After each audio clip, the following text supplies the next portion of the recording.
issiq taomda baraka yo'q. Unutib qo'yilgan sunnatlardan biri taom va ichimlikni sovutib iste'mol qilishdir.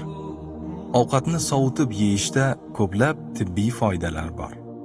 Lancet onkologiyasi jurnalida yangi tadqiqot xulosasi nashr etildi. Unga ko'ra, juda issiq choy ichish qizilo'ngach saratoniga sabab bo'lar ekan.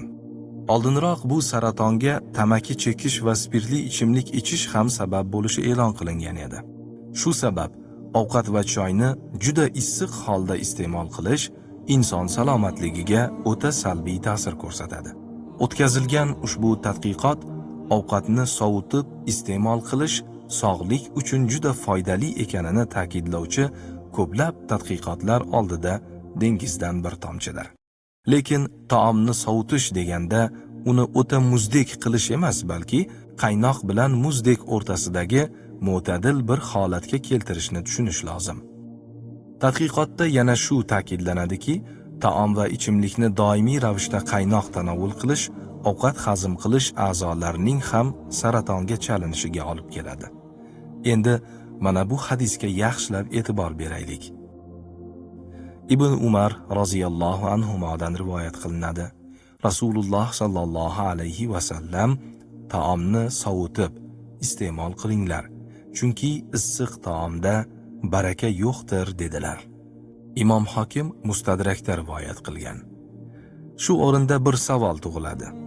Nabiy sallallohu alayhi va sallam o'ta issiq taomda baraka yo'qligini qayerdan bilib aytganlar? Bundan 1400 yil oldin ummatga bu nasihatni aytishlariga, bu ko'rsatmani berishlariga nima undagan ekan? Javob shuki, yuqorida keltirilgan hadis va uning bugungi kunda tibbiy tomondan o'z isbotini topgani Muhammad sallallohu alayhi va sallam Alloh taoloning rasuli ekanliklariga yaqqol dalildir.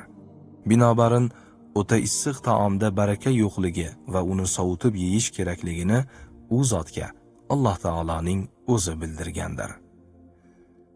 Mo'minlarga mushfiq, mehribon rasul keldi deb marhamat qilgan Alloh taologa beadad hamd va sanolar bo'lsin.